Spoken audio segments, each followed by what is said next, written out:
que com esse tratamento a médio prazo, a curto prazo agora, médio e longo prazo?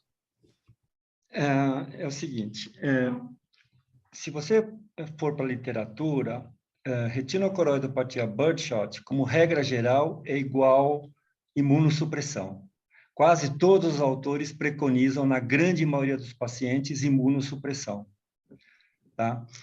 Claro que quando você está numa fase inicial, não foi nem eu que dei, foi o Maurinho que deu, mas eu acho que eu faria exatamente a mesma coisa. Numa fase inicial, você está inclusive fazendo os exames ainda, você faz um corticosteroide em dose não imunossupressora, geralmente a gente vai até 0,5 miligrama quilo, tá?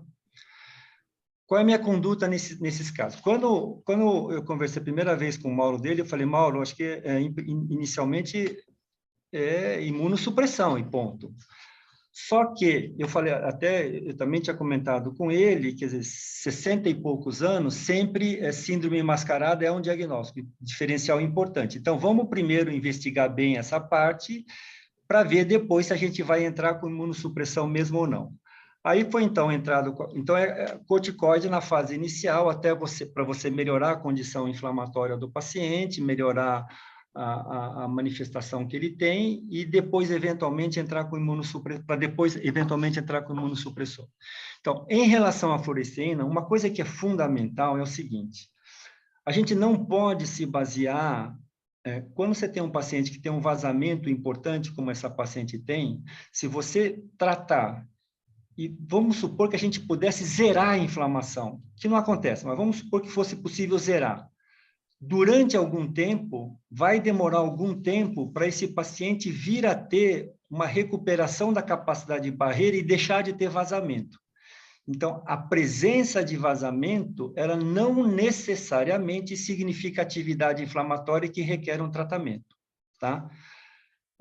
Então, isso aí é evolução. Se você trata e começa a melhora os sinais inflamatórios clínicos, e depois de um tempo a angiografia está melhor, você pode considerar que o quadro está em remissão ou não está em atividade, vamos dizer assim. Então, aqui o critério é clínico, se aumentou a turvação vítrea, é sinal de aumento da inflamação. Se aparece outros sinais, se aparece hemorragia perivascular, edema perivascular, sinal de inflamação. E se na angiografia aumentar, também é sinal de atividade inflamatória. Aí você precisa já começar com imunossupressor. O grande problema dessa paciente, quer dizer, aqui a gente ficou, então, com o diagnóstico de birdshot. Lógico que você sempre pede para a paciente fazer a investigação para ver se tem alguma coisa do tipo tumoral, que isso ser uma outra manifestação secundária, uma síndrome paraneoplásica, mas, sem dúvida, aqui o primeiro diagnóstico, o segundo diagnóstico é birdshot. Então, pensando nessa possibilidade, a ideia inicial para ela, só por isso, mantendo o sinal inflamatório, a gente entra com imunossupressão, tá? Então, aqui, a paciente ainda hoje, ela veio hoje pela segunda vez comigo. Eu falei, olha, a gente pode tirar essa cortisona devagarzinho e bem devagar, e qualquer sinal de aumento dessa inflamação, a gente vai começar uma imunossupressão. E aí tem um outro fator que a gente faz com que a gente espere mais, é porque ela possivelmente, ela está com 64 anos, logo mais ela vai fazer a vacina da Covid, eu acho que é indispensável que ela faça. E aí, teoricamente, se ela estiver tomando a imunossupressão, você tem que suspender antes a imunossupressão para fazer a vacina. Então, de qualquer modo, a gente, no caso dessa paciente em particular, a gente vai esperar um pouquinho. Não sei se eu respondi a sua pergunta, Perfeito, Sérgio. respondeu super bem, excelente. Mauro, algum outro comentário que você queira fazer? No fundo é isso, assim, acho que tem a limitação da especialidade, assim, a fronteira do retinólogo. Você realmente lendo a literatura, grande maioria tem diferentes esquemas de imunossupressão. E a gente fica muito perdido por não ter nenhum parâmetro que seja usual, que a gente usa na nossa prática retiniana. Até conversei com o Irada, esse OCT específico tem esses pontos hiperreflectivos que são aí a moda, né, na nossa área, tal, que sugere algum tipo de inflamação, se eles não poderiam ser utilizados como biomarcadores.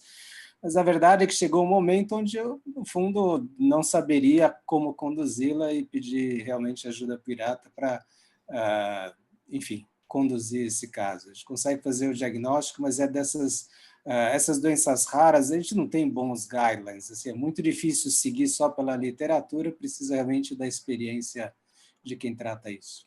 E super agradeço, Hirata. Não, Maurinho, primeiro eu que agradeço a oportunidade de ver um caso tão interessante. E agora é o seguinte, quanto à escolha do imunossupressor, não existe na literatura nada que compare 2, 3 tipos de imunossupressores diferentes, tá? Eu tenho uma posição há muito tempo em relação à imunossupressão em paciente acima de 60 anos de idade. Então, assim, pessoalmente, se você olhar só a literatura, a droga mais utilizada hoje em retinocoroidopatia birdshot é micofenolato, tá? Micofenolato de mofetil ou micofenolato de sódio.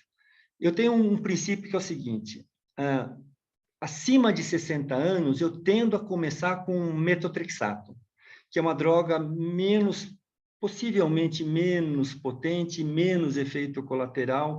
Então, enquanto você tem uma visão razoavelmente boa e os seus exames de acompanhamento não revelam piora progressiva funcional, eu acho que você está autorizado a fazer o metotrexato, que eu acho que os pediatras, então, o que eu faço? Até criança, até 15, 16 anos, primeira escolha é metotrexato. E adulto acima de 60 anos, primeira escolha é metotrexato, tá? Na literatura, a mais utilizada, sem dúvida, é micofenolato ou micofenolato associado a ciclosporina. Ciclosporina, nesta faixa etária, tem mais complicação, principalmente hipertensão, é uma manifestação importante que esses pacientes podem apresentar. E no HC, nós já tratamos muita gente com ciclosporina, como droga isolada. Hoje a gente usa muito menos, a gente passa a achar que a ciclosporina como droga isolada não é uma droga muito boa, possivelmente ela é uma boa droga para usar como droga complementar. Então, você faz um antimetabólico tipo metotrexato, ou micofenolato, ou azatioprina, e se não controla, se associa um pouquinho a ciclosporina. Uma outra opção, mas aí nunca como uma primeira opção, seria a terceira opção, ou seja, não responde ao antimetabólico ou, eventualmente, associado ou não à ciclosporina, não fazendo a resposta ou essa associação, a droga que indicada é o anti-TNF-alfa, que são os anticorpos monoclonais, né? Principalmente o adalimumab.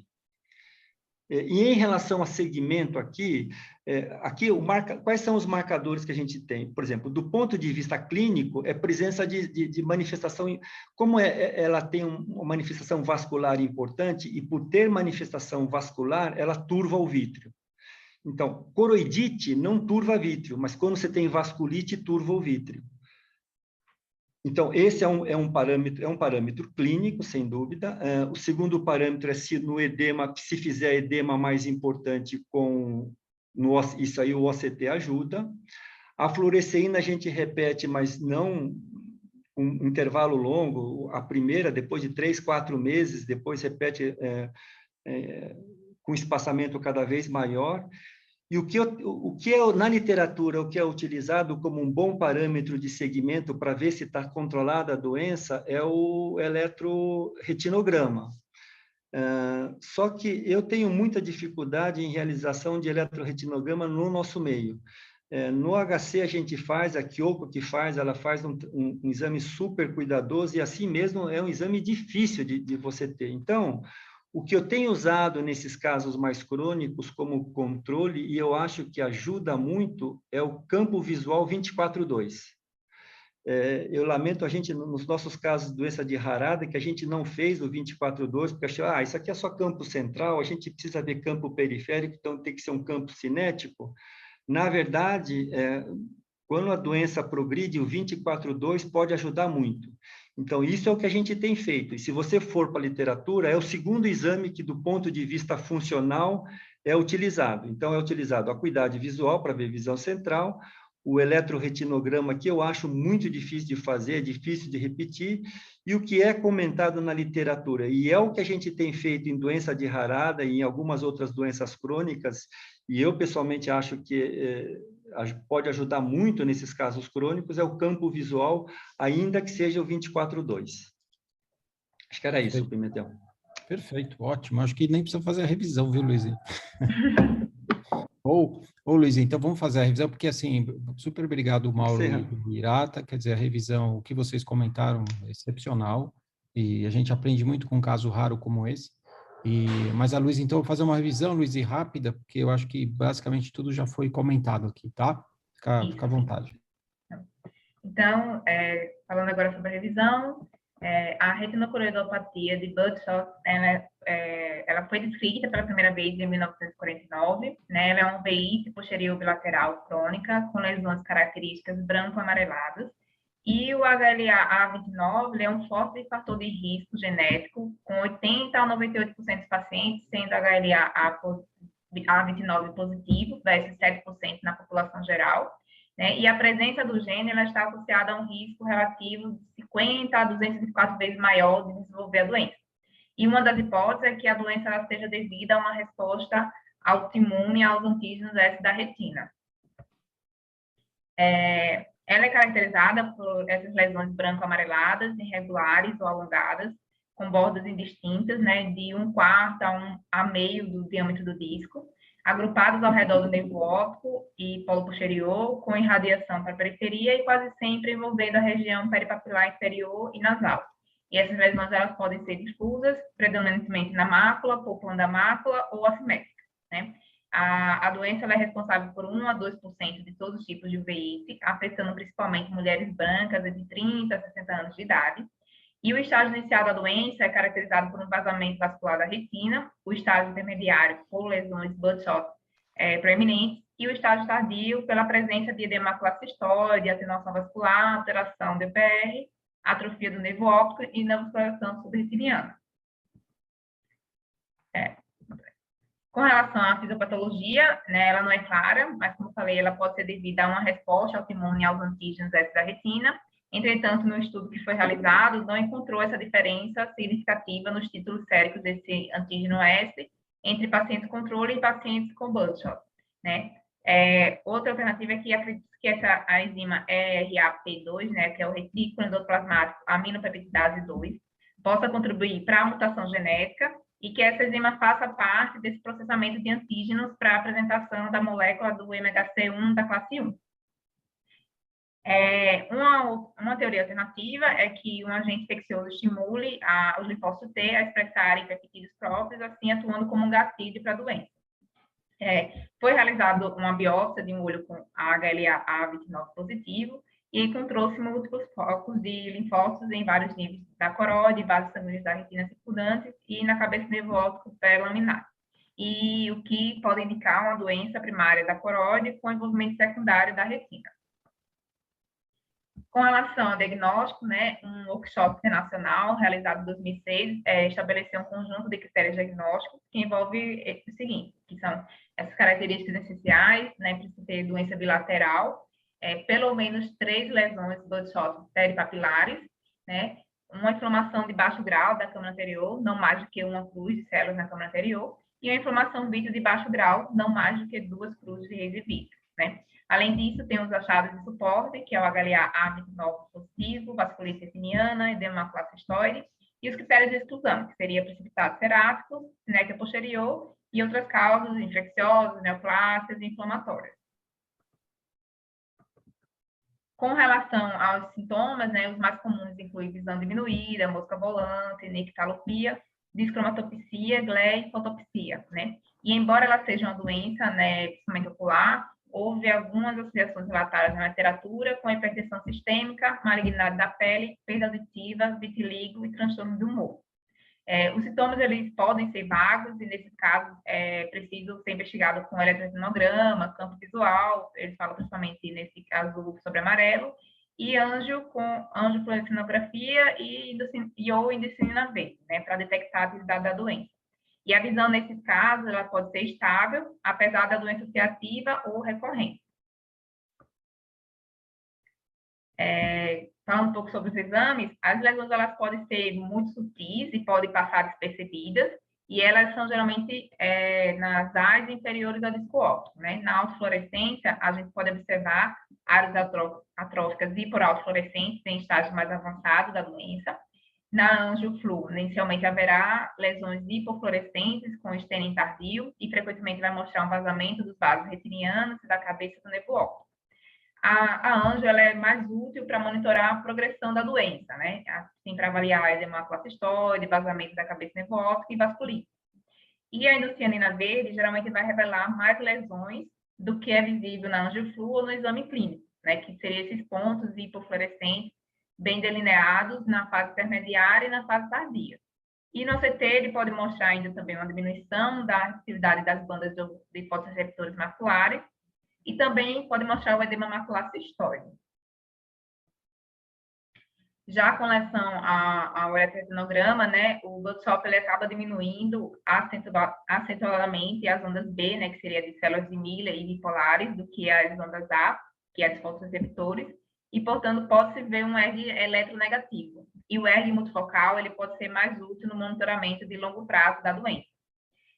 No Flickr, né, 30 Hz, muitas vezes pode mostrar tempos implícitos atrasados e uma diminuição das amplitudes do sinal que podem melhorar com o tratamento.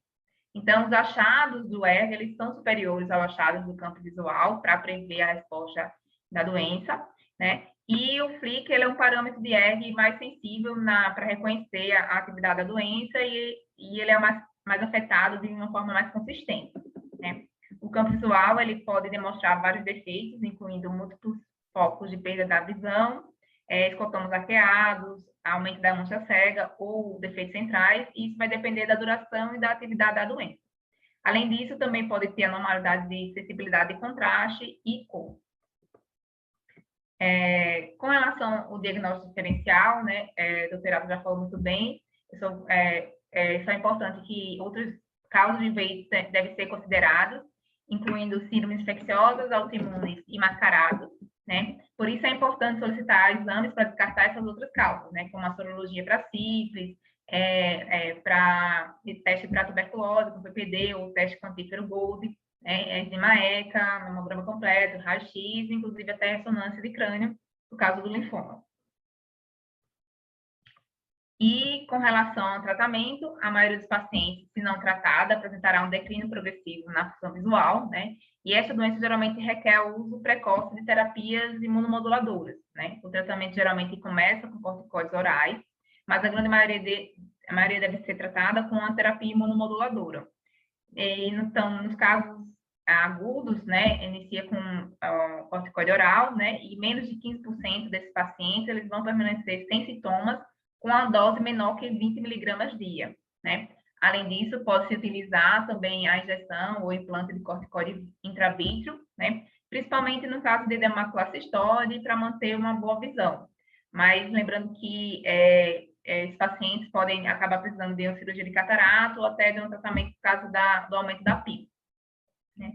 E com relação à doença crônica, é necessário utilizar a terapia imunomoduladora, que pode ser com ciclosporina A, micofenolato de mofetil, azathioprina, metotrexato, adalimumab e infliximab, né? Uma combinação de ciclosporina e micofenolato mostrou uma boa eficácia em um estudo, que, no geral, 67% dos pacientes alcançaram uma remissão durante o primeiro ano de tratamento, e essa terapia combinada foi considerada uma opção eficaz para o tratamento de Buzzshot. E com relação ao prognóstico, né, sem tratamento, 16 a 22% dos pacientes vão desenvolver uma acuidade visual igual ou pior que em 20/200 ao longo de 10 anos, né, versus 4% em outros tipos de uveitis. E com o uso da terapia com imunomoduladores, a acuidade visual ela pode permanecer estável ou pode melhorar em 78,6% a 89,3% dos casos.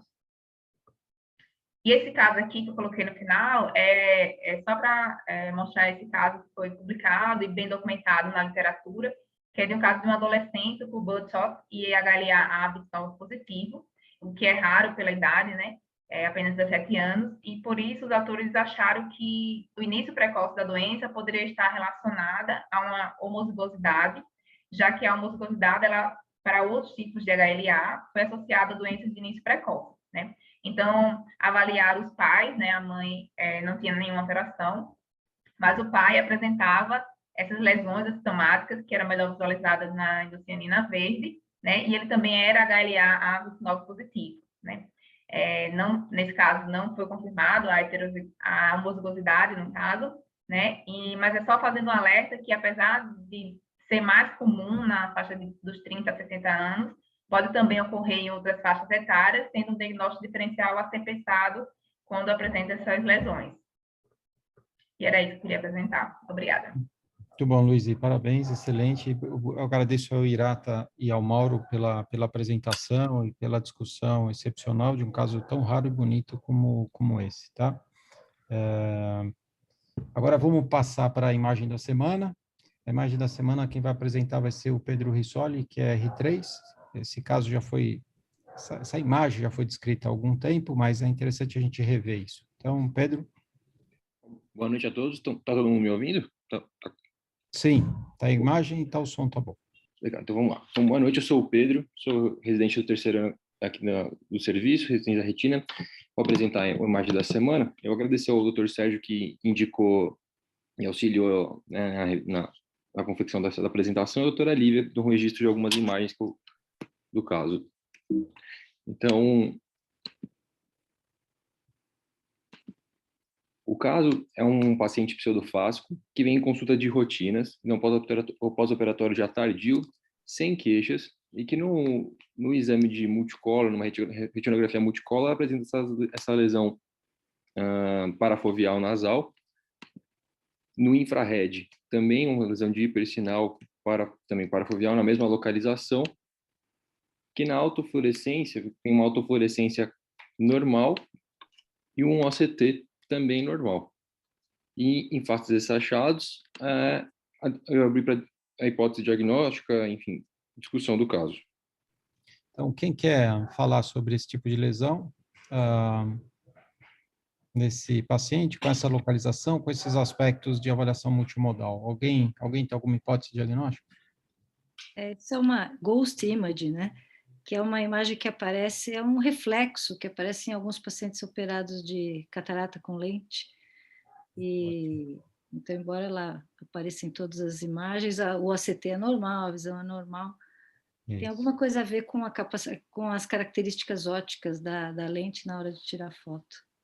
Exatamente, Cleide. Então, a ghost maculopathy, uma maculopatia fantasma. Quer dizer que ela não existe. Se você fizer uma avaliação multimodal, você vê a autofluorescência não tem alteração, o OCT não tem alteração, mas a avaliação nesse exame de cores, na cor multimodal, do OCT e no infravermelho, pelo comprimento de onda, essa imagem aparece mais, né? Então, é isso aí, Cleide, parabéns. Maculopatia fantasma, ghost maculopathy. Você quer fazer a revisão rápida, Pedro? Algum outro comentário? Alguém quer fazer algum comentário sobre isso ou não? Porque o Pedro vai falar dos diagnósticos diferenciais importantes quando a gente considera uma lesão desse tipo, com esse formato, com alteração de exames, tá? Acho que você pode, se alguém quiser fazer algum comentário, pode fazer no bate-papo aí, tá? Pedro? Vamos lá. Então, como a doutora Cleide comentou, é o ghost maculopathy, foi descrito por esse artigo em 2014, e é um artefato que a gente visualiza nessas imagens de nível infrared de multicolor do OCT, e que, quando foi descrito, né, foi percebido, foi feita uma análise no serviço de 144 olhos, dos quais 36 apresentavam essa alteração. E a prevalência dela era maior nos pseudofásicos, e, na verdade, nenhum paciente fásico apresentava essas imagens no OCT e no nível infrared. Esses pacientes, né, que tinham essa alteração passaram por uma análise retrospectiva, foram vistos os exames dos últimos 4 anos e consistentemente apresentavam essa alteração sempre nos exames que a gente já comentou e sempre com uma autofluorescência normal e um OCT também normal na região do achado.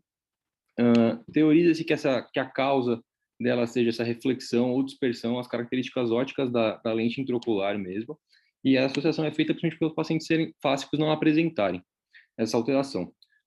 O aparecimento do artefato também parece ter alguma relação com a intensidade de luz utilizada nos exames, e que autofluor, até pelas características dos filtros, por essa razão também não apareceria essa lesão, né, nesse exame.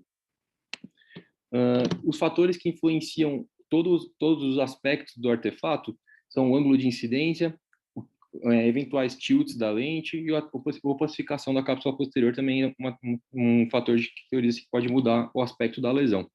Ainda tem a curvatura da superfície retiniana, que também é baseada no achado de que, eventualmente, no infrared, a região do umbo foveal também pode ter alterações de hiperreflectividade no infrared, devido a essa alteração de curva de superfície retiniana.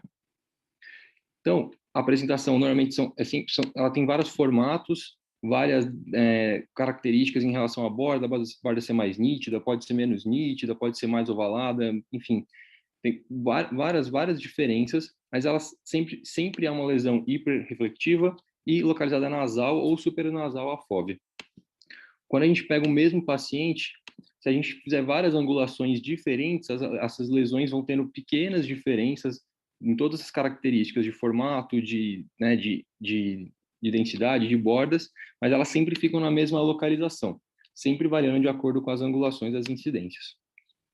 Como o Dr. Sérgio comentou, o próprio artigo também traz alguns diagnósticos diferenciais de lesões que foram muito semelhantes no infrared e que, portanto, são citadas como a grande importância de reconhecer essas imagens, né?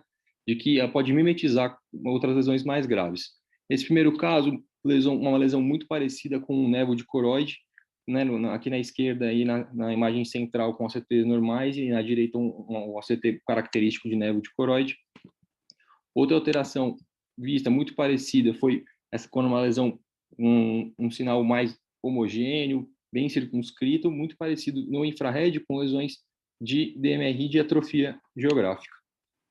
Além disso, outros achados, uma lesão muito parecida com de outro paciente com a coroidite multifocal e até lesões no mesmo paciente em que o paciente já tinha uma membrana neovascular e que no infrared duas lesões muito parecidas, né? Um artefato da Ghost maculopathy e outro é essa membrana neovascular. Quando a gente passa o ACT, a gente consegue ver as diferenças, mas o mais importante é lembrar que pode ter vários diferenciais com lesões muito parecidas no infrared. Então, o que levar da Ghost maculopathy é lembrar que é um artefato que a gente consegue ver nessas imagens de NIR, infrared e multicolor, em até 50% dos pacientes pseudofásicos, que foi pelo menos a prevalência que eles encontraram nos pacientes do estudo. Lembrar que ela não apresenta nenhuma correspondência na autofluorescência ou OCT estrutural, apesar de ter essa lesão que a gente vê no OCT, no infrared, não tem alteração de autofluorescência ou OCT estrutural, mostrando que é apenas um artefato, mas que pode mimetizar outras diversas condições patológicas que, portanto, merece um pouco mais de investigação. Como algo a mais, a gente, ao longo do ano, fez muitas retinografias de grande angular e a gente percebeu que alguns pacientes também pseudofásicos apresentam uma lesão muito parecida com a descrita no artigo. Também que o formato sempre varia um pouco, mas sempre com um aspecto muito parecido, sempre na mesma região nasal, que a gente até pensou que poderia ser alguma analogia, nada que seja descrito, mas algo que a gente percebeu e que a gente quis trazer nessa semana, até porque a gente teve um caso em que teve um paciente que a gente conseguiu ver até com uso de lente trifocal, conseguiu ver até essas alterações, até os formatos da lente, então a gente fez a mesma atribuição que foi feita aí da maculopatia fantasma. Acho que era isso. Excelente, Pedro, parabéns. Aí tem uma pergunta do John e do Vinícius, que é o seguinte, o John pergunta se aparece na bio de mácula, não aparece, John. Então, esse diagnóstico foi feito, como foi explicado pelo Pedro, numa avaliação retrospectiva dessas imagens, do Near Infrared e desse espectro de avaliação multicolor do OCT, né? E o Vinícius faz uma pergunta semelhante, se a mesma imagem aparece no mapeamento. Também não aparece no mapeamento nem na bio de mácula, tá? O reflexo da lente, quando você ilumina, é diferente. Então, você tem que ter esse comprimento de onda do Near Infrared mais uma lente intraocular para aparecer esse reflexo. Isso foi descrito, então, nesses equipamentos, e agora a gente vê que no Daytona a gente pode ter essas imagens também com um formato bem parecido, tá? Então, esse espectro de luz também é utilizado, então você pode ter a mesma imagem, tá? Então, você pode fazer esse diferencial examinando o paciente numa bio de mácula, como o John e o Vinícius estão sugerindo. O problema é que muitas vezes pedem para você avaliar um paciente e trazem alguns exames de imagem só. Você não examina esse paciente. Então, você tem que levar isso em consideração para fazer esse diagnóstico. E é interessante o diagnóstico que na avaliação multimodal você vê que o OCT e a autofluorescência vão ser sempre normais se for essa maculopatia fantasma mesmo, né? Tá? Quer dizer, não está relacionado com patologia, é uma imagem virtual aí, né? Então, Pedro, parabéns, ótimo. E vamos continuar, então, agora com um artigo. Fala, Irata. Sérgio, rapidinho, só essa observação que ele fez, se aparece no mapeamento. Eu vou ser um pouco chato, mas aqui várias apresentações eu vejo isso e é errado. A pergunta seria se a mesma imagem aparece na oftalmoscopia binocular indireta. Não, isso não é mapeamento de retina, só esse detalhe. Ótimo. Quando você se refere ao exame, é isso aí. Perfeito, Irata. Então, o artigo que o Luiz Cláudio vai apresentar um resumo do artigo, se você quiser ir colocando, compartilhando, é a última revisão, uma revisão mais ampla na revista de maior impacto em oftalmologia, que é o Progress in Retina and Eye Research, sobre PAN, né, a maculopatia média aguda paracentral, né? Então, uma revisão mais atualizada que tem, eu acho muito importante todos lerem sobre isso. E o que eu pedi para o Luiz Cláudio fazer é um resumo breve, usando muita imagem para... não precisa, ele não vai falar sobre tudo que tem no artigo, tudo que tem vocês vão ler. Ele vai fazer um resumo sobre isso, certo, Luiz? Então, quando você estiver pronto, pode comentar, tá?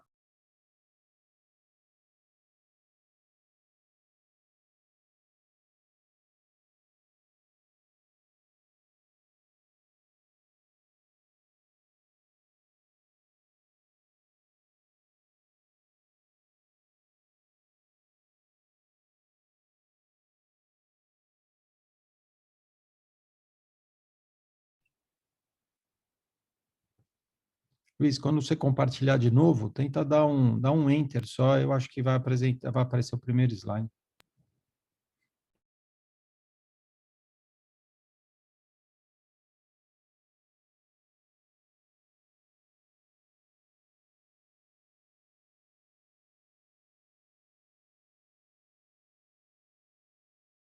Isso, apareceu, tá? Agora falta o teu som.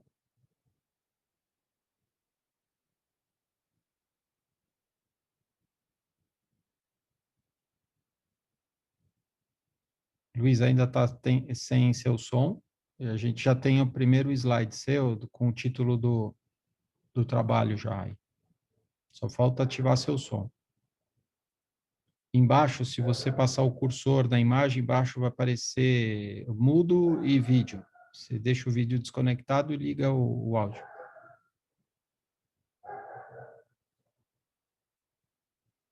Ó, o teu áudio está desligado. Quando você passou aí, já deixa teu áudio ligado. Estão me ouvindo agora? Agora sim, agora sim. Tá? Ótimo, professor. Vamos lá. Boa noite a todos, eu sou Luiz Cláudio, sou residente do segundo ano do serviço. Eu vou apresentar o artigo da semana sobre PAN. Eu gostaria de agradecer ao Dr. Sérgio Pimentel pela escolha do artigo e ajuda também na elaboração dos slides. Bom, como o professor falou, o artigo é um artigo muito completo, né? A gente tentou focar aqui nas características principais dele.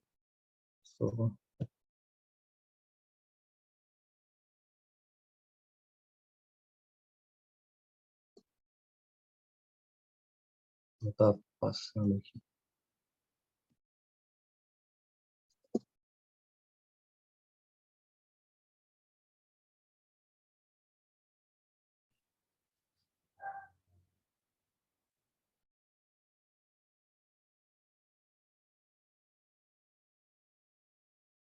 Tenta clicar de novo no Enter para ver se você consegue passar o slide. Isso.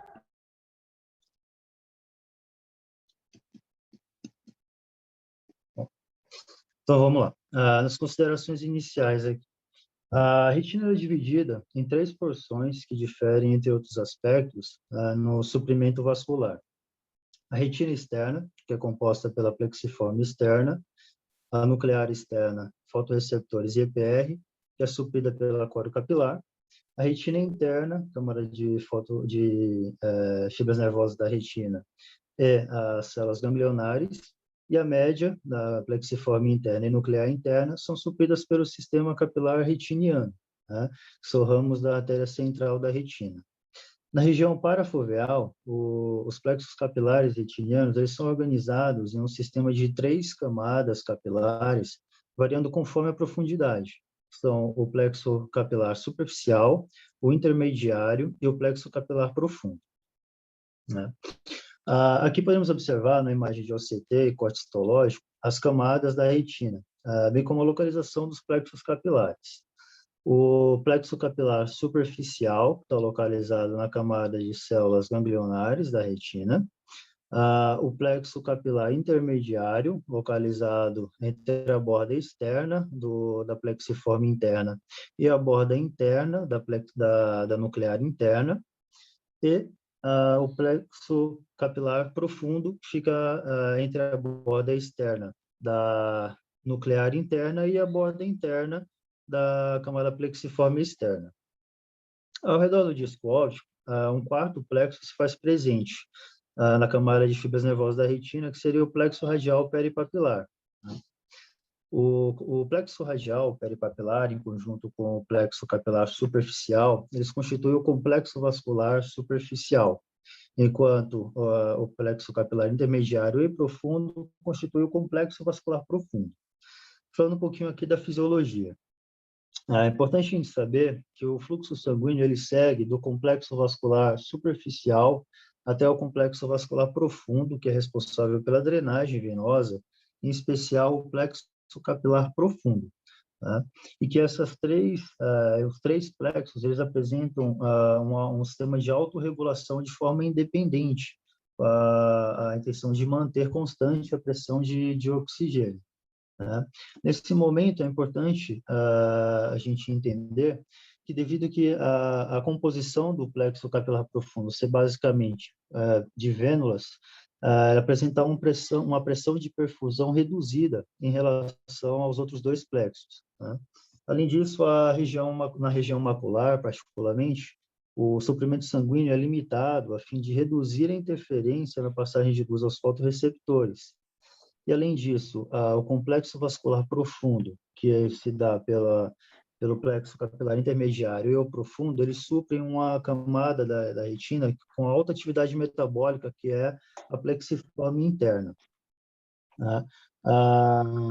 Se a gente juntar essa pressão de perfusão reduzida com a alta taxa metabólica e o suprimento vascular limítrofe, qualquer redução global patológica, né, do suprimento vascular retiniano pode cursar com isquemia seletiva na retina média. E é aí que a gente entra na PAN, né? Em inglês, o Paracentral Acute Middle Maculopathy, na nomenclatura, então, denotando uma doença macular com acometimento da retina média, com o surgimento de uma hiperreflectividade na camada nuclear interna, após um evento isquêmico inicial, e com lesões de localização paracentral.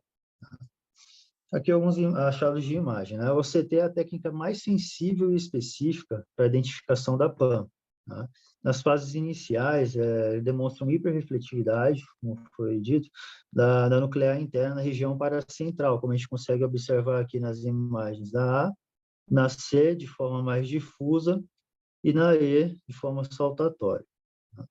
Após a resolução, surge um afilamento da camada da nuclear interna devido a uma atrofia típica de infarto tissular. Conseguimos observar aqui na B, a região da atrofia, na D, onde eram antes as lesões, e na F também.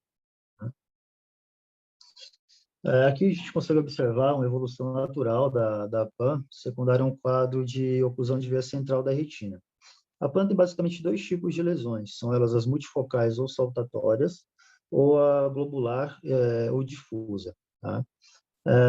Aqui, num corte de face OCT, ele apresenta esse típico aspecto de folha de samambaia, com acometimento perivenular, né, poupando a região periarteriolar.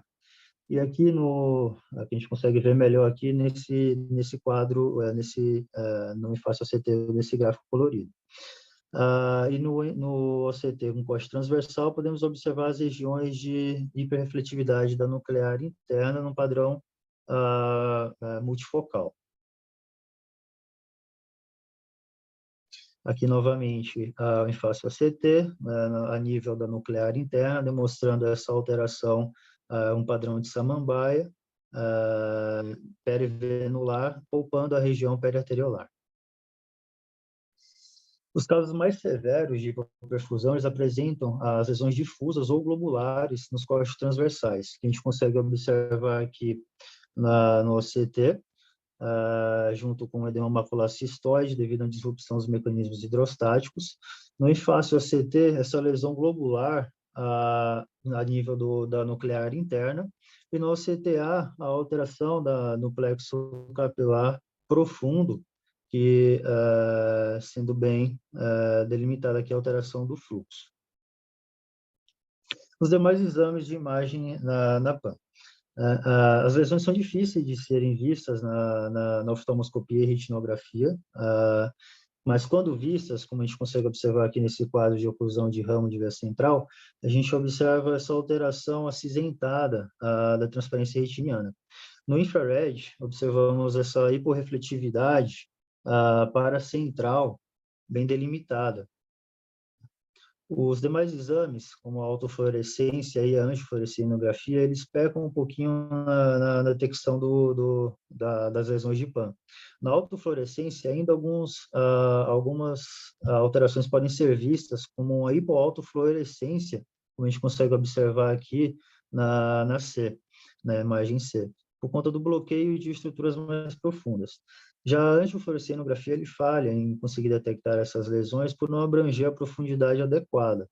E é aí que a gente lança a mão de um outro exame que vem permitindo um estudo mais bem detalhado desses plexos, que seria o OCTA, que consegue diferenciar o fluxo em cada plexo papilar e vem demonstrando a hipoperfusão de capilares profundos como a causa das lesões vistas na PAN, tanto na fase aguda quanto na crônica.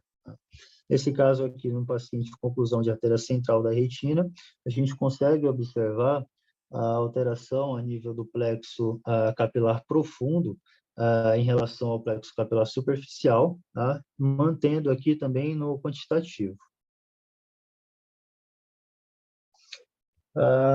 Uma entidade que precisamos diferenciar da PAN é a neuroretinopatia macular aguda. A PAN, quando foi descrita, ela estava dentro do espectro da neuroretinopatia macular aguda, mas posteriormente foi visto que se tratavam de duas entidades diferentes, né? Ambas são associadas com escotomas paracentrais, ambas com lesões de hiporrefletividade no infrared, porém o PAN, as lesões da PAN, eles não apresentam acometimento na retina externa. Já a neuroretinopatia macular aguda, ela apresenta alterações tanto na plexiforme externa quanto na nuclear externa, e também pode ter associado a disrupção da zona elipsoide. Aqui, na retinografia, a gente pode observar aquela alteração acinzentada, né?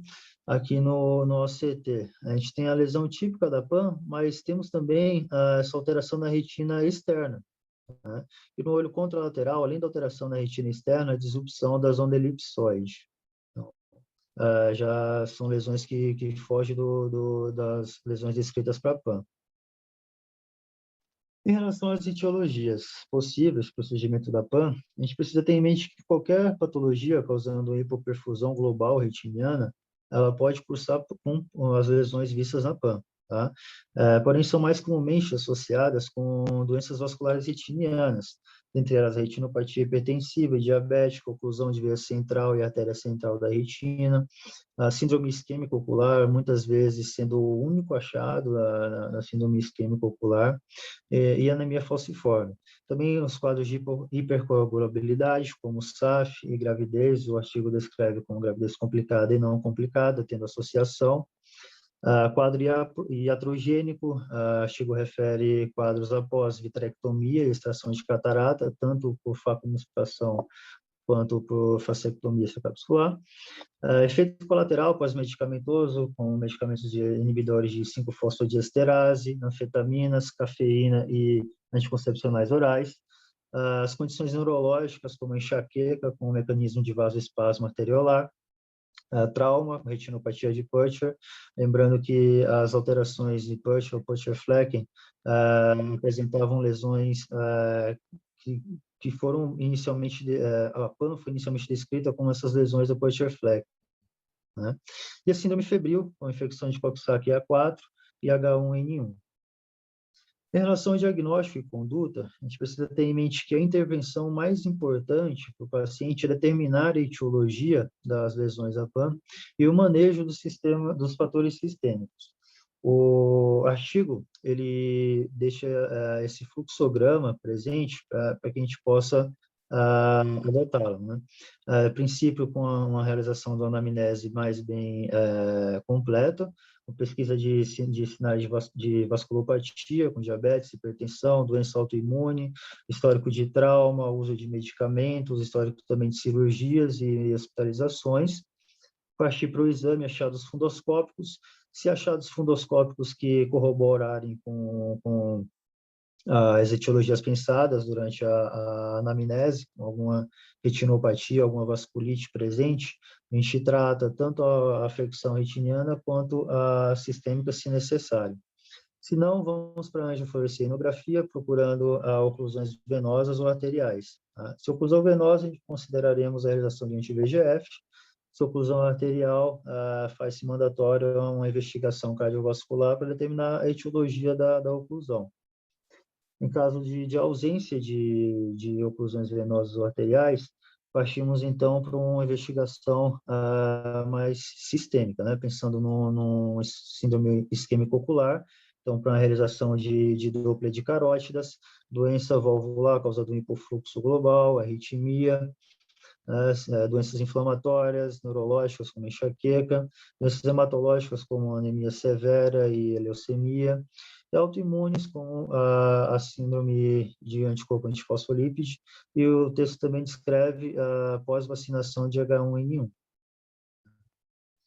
Em relação ao prognóstico visual na PAN, tem um excelente prognóstico visual com uma boa acuidade visual, lembrando que ela é a forma mais precoce de isquemia retiniana. Porém, déficits paracentrais permanentes podem ser detectados na microperimetria. É isso que eu tinha a dizer para vocês. Obrigado. Excelente, Luiz. Então, o Luiz fez um resumo breve de um artigo que é bastante longo e bastante detalhado, que eu recomendo que todos leiam. A gente vê bastante PAN e é importante saber desses diagramas diferenciais e dessa avaliação multimodal. O artigo é muito bem escrito, os autores são excelentes e a revista é a revista de maior impacto em oftalmologia. E parabéns, Luiz. Então, a gente continua com o caso cirúrgico, que apresentar vai ser o Felipe, né? O Felipe é fellow do serviço. Então, Felipe, se você quiser compartilhar o seu caso. Beleza, estão me ouvindo bem? Sim. Perfeito, vou começar a compartilhar então. Tá todo E mundo agradecer conseguindo ver? o Rony que operou esse caso, é isso? Isso, eu ia agradecer aqui no início da apresentação. Tá joia. Vocês estão conseguindo ver a apresentação aberta? Sim. Falta só clicar nela para você aumentar a imagem.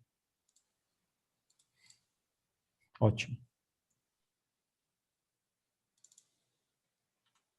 Então, todo mundo sabe que durante a pandemia a gente está passando por uma situação crítica, né? E está muito difícil a gravação das cirurgias, até mesmo o acesso dos pacientes a cirurgias que eram feitas de forma eletiva. Então, eu quero agradecer imensamente ao professor Rony e ao professor Sérgio, principalmente ao professor Rony por ter cedido o caso, porque foi ele quem operou. A nossa história começa com um paciente de 71 anos, do sexo masculino, branco, com uma baixa acuidade visual no olho direito há 2 semanas. De antecedente oftalmológico, ele tinha feito uma cirurgia de catarata com implante de lente intraocular há 1 ano. Ele era olho único, o olho contralateral tinha sofrido um trauma. A acuidade visual era de MM no olho direito, e aqui é uma foto da biomicroscopia mostrando a pseudofacia. Essa aqui era a retinografia do paciente. É possível... Vocês estão vendo o meu mouse? Sim, dá para ver. Aqui é possível observar uma rotura bem posterior, muito próximo à arcada temporal superior, com descolamento de retina total e uma região que era bem suspeita de um descolamento de coroide associado, principalmente na região temporal inferior. Foi solicitado, então, um ultrassom, onde foi confirmado realmente a presença de um descolamento de retina, possivelmente seroso pelo aspecto temporal. Eu gostaria de comentar um pouquinho esse artigo, que é uma técnica de drenagem de descolamentos de retina, tanto seroso quanto hemorrágico, transconjuntival, que o Dr. Flávio Rezende descreveu. Essa técnica é feita com um trocáter com um esclerótomo de 25 gauges para descolamentos serosos, e para descolamentos hemorrágicos é descrita uma técnica com uso de 20 gauge. Para casos onde não há necessidade de abordagem do segmento posterior com algum tipo de hemorragia vítrea ou descolamento de retina associado, ele recomenda a utilização de um mantenedor de câmara. E para ser feita a drenagem, entrado com esclerótomo mesmo, do próprio trocáter de vitrectomia, a 7 milímetros do limbo, de forma perpendicular. Aqui, tangencial ao olho, para não correr o risco de cometer iatrogenias, como mostrado nesses casos onde é tocado a estrutura retiniana. Então, foi optado por uma técnica semelhante a essa, com inserção a 7 milímetros do limbo, com essa direção da inserção de trocáter, e aqui está a cirurgia.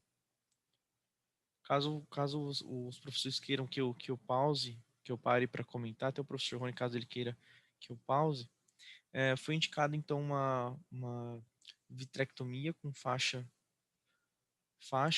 42 e colocação de óleo de silicone, porque o paciente era olho único.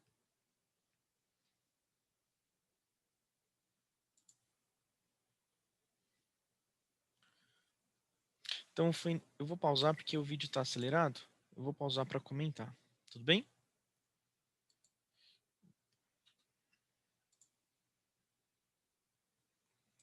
Então... Oh, meu Deus. Foi inicialmente colocado o trocáter temporal superior a 3 milímetros do limbo, de 3,5 milímetros do limbo, como é o habitual, e colocado a infusão temporal superior inicialmente.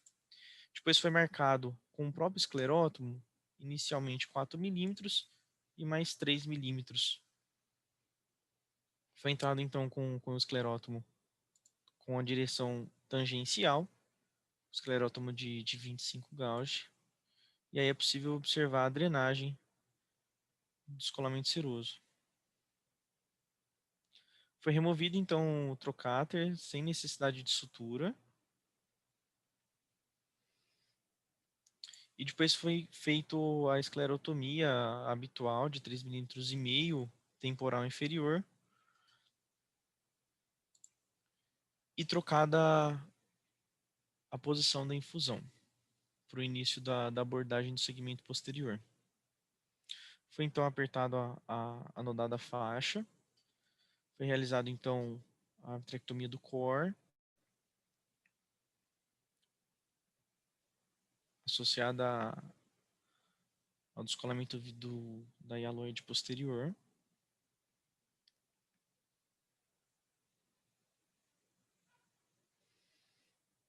Aqui em região onde há o descolamento de retina associado. Foi então feita a vitrectomia ao redor da lesão. É possível observar uma rotura com borda bem elevada, a borda anterior bem elevada, mostrando o componente da tração vítrea mesmo. Foi realizada então a troca fluido-ar pela própria rotura, porque era bem posterior. Feito laser sobre ar e optado então pela colocação de óleo de silicone, pelo fato do paciente ser olho único. Então, aqui está o primeiro mês da cirurgia, uma retinografia, um OCT, mostrando a retina colada. O paciente evolui com uma visão de 20/70. Então, gostaria de abrir para discussão. O primeiro ponto que a gente gostaria de levantar é se os professores realizariam a drenagem do descolamento de retina dessa magnitude, que era mais localizado temporal inferior. Vocês querem que eu leiam todos ou a gente vai discutindo um por um? Eu acho que podia discutir um por um, descolamento de coroide, né? Você falou descolamento de retina. Então, você tem um Isso. descolamento de retina associado com descolamento de coroide, mas é um descolamento de coroide pequeno, tanto que drenou pouco. Quem drenaria o descolamento de coroide no paciente que tem essa associação com o descolamento de retina, ou quem observaria uma reabsorção espontânea dele depois que a retina colar? Quem quiser falar, o Hélio, John, Mauro, André. Eu queria fazer uma pergunta para o Rony. A cirurgia ficou bonita. Aquela descrição do Flávio, quando você tem um descolamento bem amplo, né? Você tem quase um kissing de coroide. E aí caberia a drenagem. Eu, nesse caso, provavelmente, alguns casos de descolamento de retina, eu possivelmente vou ficar mais atento, mas devem ter DC, pequenos DCs, né? Porque o olho fica hipotônico.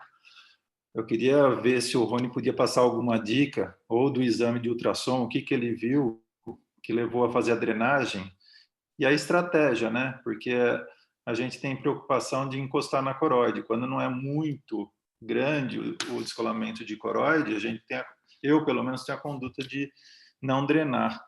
Se ele pode passar alguma dica, qual foi a conduta, se ele tem algum limiar, algum dado que leva a conduta de drenar ou não, porque o que o Flávio descreveu são descolamentos bem amplos. Você vê na imagem lá do artigo, ele está quase fazendo o Flávio descreveu para descolamento hemorrágico de coroide. Aqui a gente está vendo descolamento seroso de coroide. Mais que seja, mas quase um kissing, né? E sim, esse daí não era tão grande. Eu queria saber se o Rony levou, vamos deixar o Rony, vamos deixar o Rony comentar no final. John, você tem algum palpite sobre isso? Mauro? André? Quando é pequeno assim, em geral, eu não dreno. E eu tenho, eu te confesso que eu prefiro drenar da forma antiga, fazendo abertura com a lâmina de bisturi, porque muitas vezes eu deixo aberto. Porque eu acho que tem a vantagem de, se houver uma recidiva ou se não tiver drenado tudo, disso continuar sendo drenado no pós-operatório. Enfim, eu não dreno tanto, e quando dreno eu prefiro drenar não com o trocáter, mas drenando, fazendo a incisão da esclera mesmo. Certo. Alguém mais quer comentar? Sérgio, só uma coisa, é isso mesmo que o Mauro comentou, eu também tenho a mesma conduta de não drenar, e a preocupação é de tocar na coroide, por isso que depois, no final, vai ser interessante a colocação do Rony. E eu faço a técnica do Mauro também. Se tiver diatermia, eu vou fazendo até com a preocupação de, se tiver muito pouco descolamento de coroide, se fosse fazer num paciente desse, que eu não faria, e eu vou aprender a técnica com o Rony, possivelmente, eu vou abrindo a esclera até com uma diatermia, até a hora de drenar, porque assim me dá mais segurança se eu encostar em algum vaso da coroide e não ter um descolamento hemorrágico, né? Certo, João. Alguém mais para comentar? O Rony pode falar. Então, Rony, você quer justificar aí porque você drenou? Porque não parecia ser um descolamento de coroide muito grande, né? A gente carece um pouco de limiares e de condutas, assim, um guideline falando, olha, essa magnitude você drena, essa não drena. O motivo de eu ter drenado esse descolamento inferior e nem ter entrado com mantenedor de câmara, ter colocado a infusão superior, foi porque, como eu não sabia se existiam mais rasgaduras inferiores que a gente não conseguia identificar, né, eu corria o risco de não conseguir, de repente, preencher o olho totalmente, como eu gostaria, com adjuvante, ou com gás ou com óleo, mas no caso aqui eu já pensava que eu já ia usar óleo, e uma chance de, quando você descompartimentaliza o olho, talvez você ter uma piora desse descolamento de coroide. Então foi essa a conduta que eu tive, mas eu não sei também se todos os casos a gente não drena, ou se drena casos pequenos assim, entendeu? Então, por isso que eu coloquei essa pergunta, porque eu realmente fiquei na dúvida, eu queria escutar a opinião de vocês. E sobre a posição do trocáter, aí você entra verticalizado ele, né? E você, lógico, não dá para ter certeza que você não vai tocar a retina, né? Só vai ter essa certeza quando você entrar dentro do olho, mas eu procurei seguir a técnica que ele descreveu para esse caso de descolamento de retina seroso, sem muito segredo do que está descrito lá no paper. Agora, eu acho que dá para... acho que não há necessidade de inserir todo o conjunto lanceta-trocáter. Assim. Você pode só inserir um pouquinho a lanceta e empurrar o trocáter assim que ultrapassou a esclera, que acho que minimiza a chance de machucar a retina. E a coroide retina. Isso aí. Tá. Eu acho que seria mais seguro, já que você quer usar um trocáter, em vez de fazer a esclerotomia ab externo, seria você colocar um chandelier para ver aonde você está realmente colocando o trocáter. Porque num DC tão pequeno como esse, o risco que o Hélio falou existe. Então, eu particularmente, quer dizer, os casos que eu tive faz muito tempo, esses DC em geral são inflamatórios, é sempre melhor tratar com cortisona antes para eliminar o DC, porque o prognóstico da cirurgia de descolamento é melhor. Então, a gente pode passar para a segunda questão? Você quer fazer a pergunta, Felipe? Posso fazer, professor? Em casos de pacientes com descolamento de coroide associado a processo inflamatório importante, com maior risco de formação de PVR, vocês fariam faixa também associada nesse paciente que é pseudofásco e com uma rotura posterior, ou vocês não utilizariam desse recurso? Então, aqui são talvez duas perguntas. Quando que vocês usariam faixa, no caso como esse, especificamente nesse paciente com uma ruptura superior, bem visível, nada inferior, se mesmo assim vocês passariam a faixa, para evitar, eventualmente, um PVR? Alguém quer começar respondendo? Uma coisa que eu fico com receio são pacientes pseudofásicos, que às vezes têm micro-roturas, a gente não consegue ver. Enfim, quando eu vi a primeira vez a foto, acho que não colocaria, mas eu acharia bem tranquilo pelo fato da atipia, de ter o descolamento de coroide. Não sei se eu vi bem, mas eu acho que na rotura tinha uma alteração pigmentar, parecia que talvez tivesse um foco de cororetinite prévio e tal. Eu acharia ok. Interessante a ideia de, por segurança, colocar uma faixa no paciente pseudofásico. Rony, eu acho que sempre que você tem dúvida de alguma lesão inferior, que você não conseguiu abordar, que tem hemorragia, na dúvida você pode colocar, mas em geral isso não previne evolução no PVR. O PVR é uma condição grave, agressiva, que você colocar uma faixa não vai segurar a evolução de um PVR. Então, como o Mauro falou, se você tem suspeita de uma área que você não consegue avaliar bem por causa de hemorragia, que você não consegue limpar bem essa área, eventualmente, e eu acho que a faixa tem sentido, mas para evitar a PVR, eu acho que a faixa não vai segurar o PVR, né?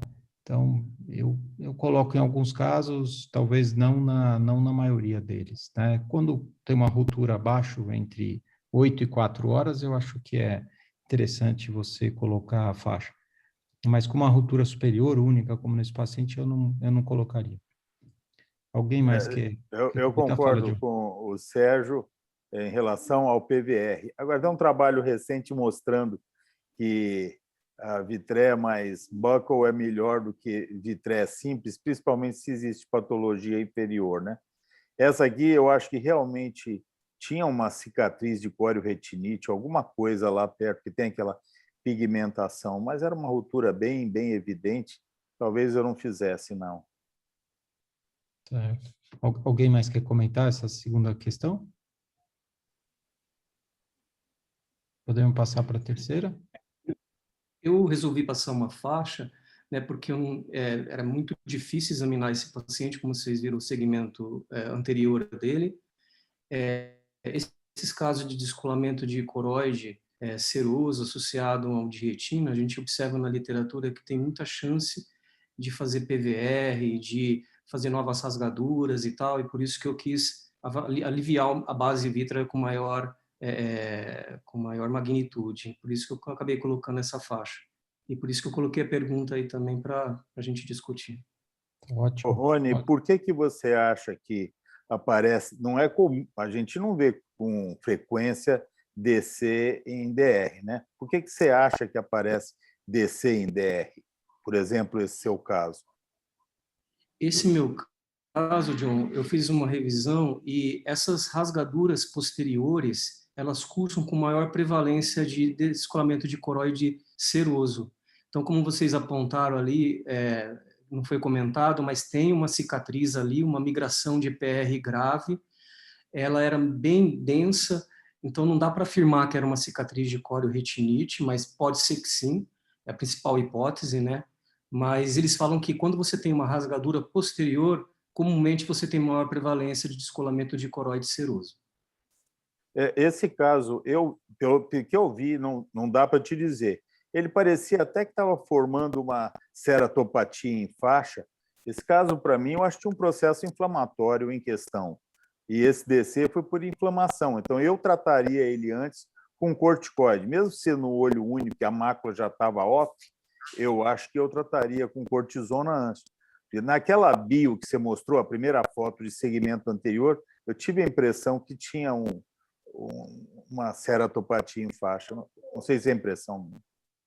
O John, só um comentário. Em vez de tratar antes, não dá para esperar um descolamento de retina você usar corticoide, né?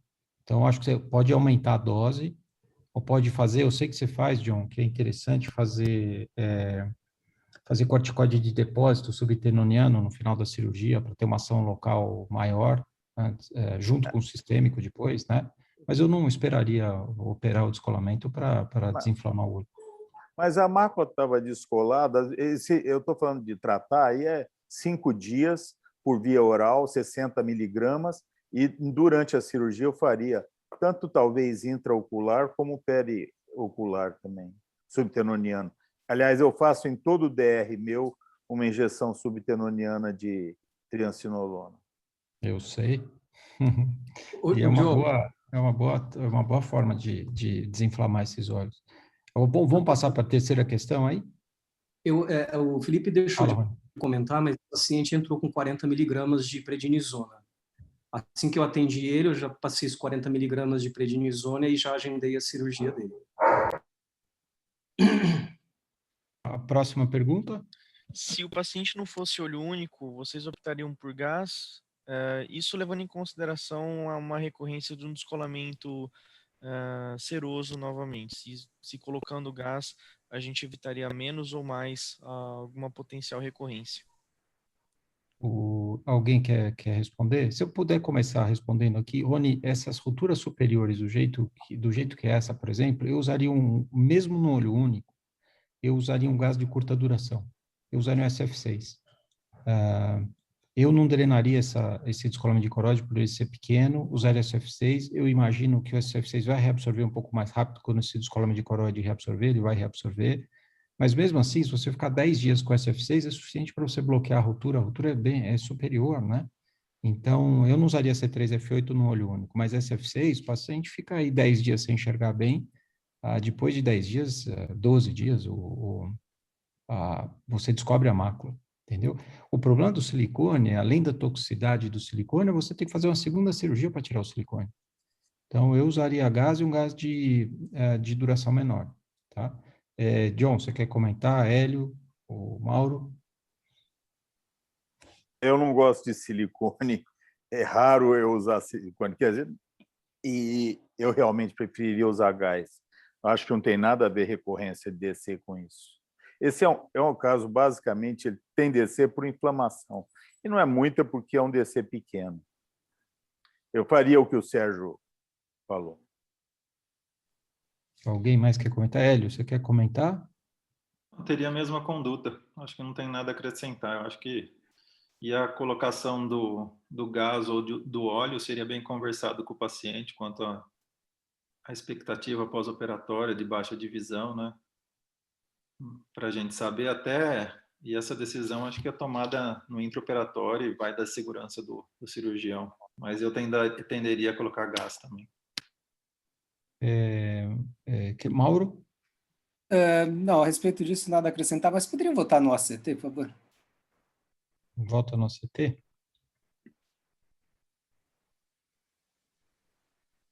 Então, e essa bolhazinha? Eu tenho duas perguntas, na verdade. Um para o Rony, se essa alteração no centro não é compatível com o que ele descreveu de ser uma lesão pré-buraco de mácula. E o outro é a bolhazinha que tem aí no feixe papilomacular. Isso. Então, Mauro, se eu puder comentar isso, aqui tem, isso pode ser fluido subretiniano e que reabsorve aí, né? Eu não sei se essa imagem hiperrefletiva aí é um DEP. Teria que ampliar o OCT para ver se não é só um DEP não um líquido acumulado, porque, aqui não dá para ver muito bem na imagem. E essa imagem hiperrefletiva vertical que o Mauro está falando, que o Rony já mostrou ano passado um caso super bonito com isso, é isso que está mostrando aí. Quando você remove a aloide posterior, como foi removida aí nesse caso, eu tenho visto isso nos pacientes, sabe? Então, parece que você exerce uma tração maior, traciona as células de Miller e você tem essa imagem do buquê das células de Miller nessa área, né, das fibras de Henle aí. Rony, o que você acha dessa lesão aí que o Mauro perguntou? Isso é assim, Mauro, é o crack sign, né? É um enfraquecimento na região do buquê das células de Miller, como o Sérgio comentou, e na região lateral é um líquido residual ainda que está em absorção, provavelmente um líquido mais espesso, de concentração de característica coloidosmótica mais espesso. E a última pergunta sobre o óleo de silicone é que a gente vê, eu coloquei propositalmente, eu colocaria gás também, se não fosse olho único, mas é porque a gente vê muito residente, o pessoal aí operando, colocando muito óleo de silicone nos casos que fogem um pouquinho à regra, né, quando tem descolamento de coroide, eles me perguntam muito sobre essa questão, então por isso que eu coloquei essa pergunta propositadamente para os residentes e fellows seguir uma outra linha de pensamento e não essa linha de pensamento, tá na dúvida, coloca o óleo. Então, é por isso que eu deixei essa última pergunta. Perfeito, Rony. Excelente, excelente. Vamos continuar aqui para finalizar? Então, na mesma semana no HC, a gente recebeu um caso de um homem de 63 anos, com baixa de acuidade visual no olho esquerdo, que também tinha sido submetido a uma cirurgia de catarata, só que há 10 dias nesse caso. Aqui a acuidade visual era de 20/40, aqui a gente consegue ver sinal de tabaco dust na biomicroscopia de segmento anterior do paciente, com esse ultrassom, mostrando um descolamento também da coroide, com essa retinografia. Aqui nessa retinografia de grande angular, a gente não consegue observar, mas tinha um descolamento de retina inferior nesse paciente. Aí eu gostaria de fazer algumas perguntas também. Se vocês fariam a drenagem do descolamento de coroide com a mesma técnica, e se fariam. Se optariam por... Vocês querem comentar uma por uma de novo? Então, aqui rapidamente, eu acho que, como a gente já mostrou um caso, um segundo caso, como o descolamento de coroide aí é muito maior, eu acho que aqui você precisa drenar, sem dúvida, o descolamento de coroide. A técnica é que você se sente mais confortável. Você pode drenar com a esclerotomia, com bisturi, tá? Como a gente está acostumado a drenar líquido subretiniano em descolamento, foi o que o Mauro falou, como o Hélio faz também. Ou você pode fazer com trocar, como o Rony mostrou. Nesse caso, com descolamento de coroide maior, é mais simples de você fazer essa drenagem, aí eu acho que é mais útil você fazer assim. Tá? Alguém pensa diferente? Eu queria saber qual é a origem desse DC. Porque ele tem 10 dias de pós-operatório de catarata. Qual é a PIO desse paciente? No fundo, mesmo DR pode ser só seroso, precisa ver se precisa operar mesmo. Exato. Não, qual é a PIO desse paciente? Professor, então, aqui a gente subentende que é um descolamento de retina regmatogênico, certo? Só porque tem o Watzke-Stein? Só por causa do sinal de Watzke? Não, porque aqui não tem DR, pelo menos aqui não tem. Então, você está vendo DR aqui? Felipe, você está mostrando um descolamento seroso, é isso? Isso, é um descolamento seroso, só que nesse seroso do quê? É um descolamento de coroide associado a um descolamento de retina possivelmente regmatogênico. Não foi identificado rotura, mas inferior. Por quê? Você viu a rotura? Eu não cheguei a examinar esse paciente, professor. Então, porque aquele tobacco dust normalmente representa uma ruptura de retina. Mas esse cara operou há pouco tempo, a cirurgia deve ter sido complicada, e eu acho que a natureza do descolamento de coroide dele não é associada a um DR regmatogênico. Tinha uma rasgadura inferior, John, por isso que está vendo esse descolamento inferior, a região da retina? Não estou vendo, não. No meu computador não dá para ver descolamento.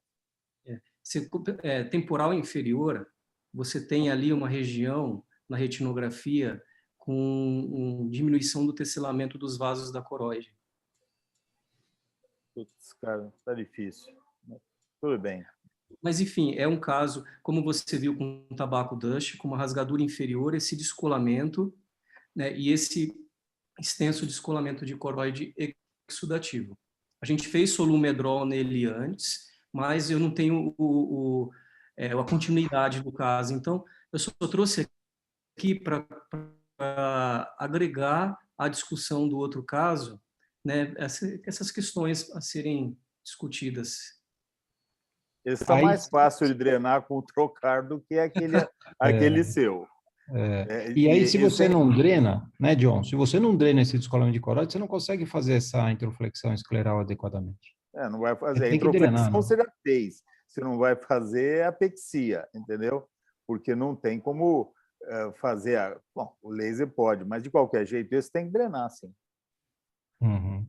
Então, aí todo mundo drenaria, optaria por ruptura inferior, aí é mais fácil você colocar, você pode até fazer uma vitrectomia, mas você tem que associar um elemento inferior, ou fazer só a introflexão escleral depois de drenar, certo?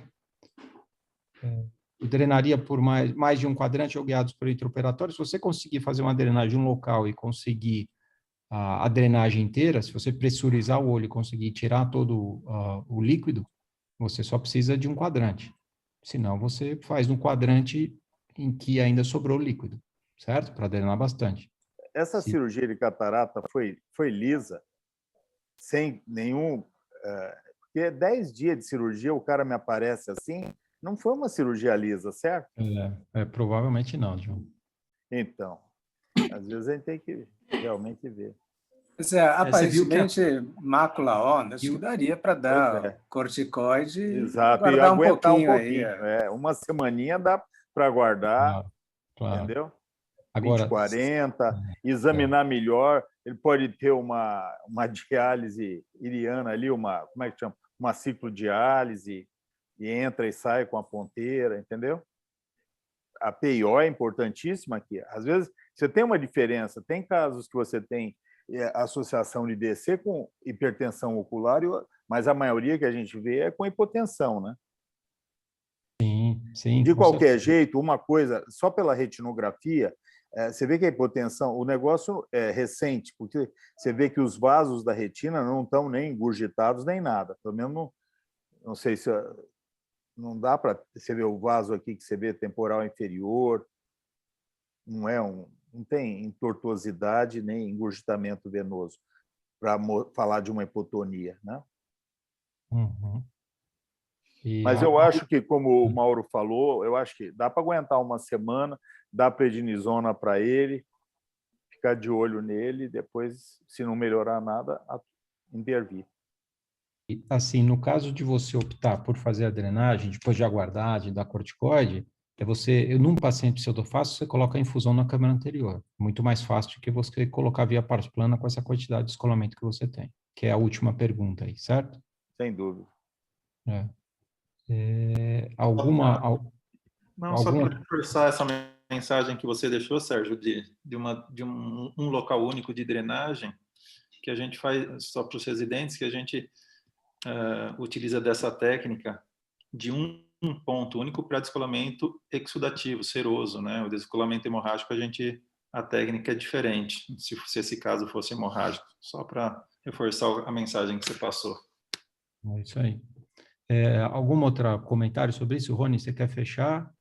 esse caso? Ou Felipe, o que vocês queriam comentar desse caso? Desse segundo caso? Acho que é isso mesmo. Acho que eu trouxe esses casos porque são casos difíceis de aparecer e quando aparece é levantada uma série de dúvidas, né, do manejo, né, adequado dos casos, desde a técnica. A gente tem até descrição na literatura de pneumática em casos com rasgadura superior e DC também. Mas, enfim, é só para acrescentar aí, as pessoas terem um pouco mais de segurança de conduzir um caso desse que é difícil de aparecer no ambulatório. Perfeito, Rony. Super obrigado pelos dois casos, você e o Felipe mostrando esses casos e discutindo. Você vê o que teve de comentários e esses casos muito, muito bacanas para a gente discutir todos esses pontos. Super obrigado. Tá? Muito obrigado. Felipe, algum comentário a mais para fechar? Não, era isso mesmo. A drenagem com mantenedor, que aí a gente retomaria parte da técnica descrita pelo Flávio. Era por isso que a gente colocou esse último ponto. Certo. Mas Perfeito. isso. Então, Felipe, super obrigado. Rony, super obrigado pelo caso. Queria agradecer de novo ao Mauro e ao Hirata pelo caso clínico, foi ótimo. Agradecer ao Pedro que apresentou a imagem da semana, a Luiz o caso clínico, o artigo do Luiz, né? E agora o caso cirúrgico do Rony e do Felipe, todos os assistentes que comentaram aí. E desejar uma feliz Páscoa para todos. E quinta-feira que vem a gente está aqui de novo. Tá bom? Um abraço para todo mundo, tá? Bom feriado. Tchau, tchau. Parabéns. Abraço. Abraço, boa Páscoa.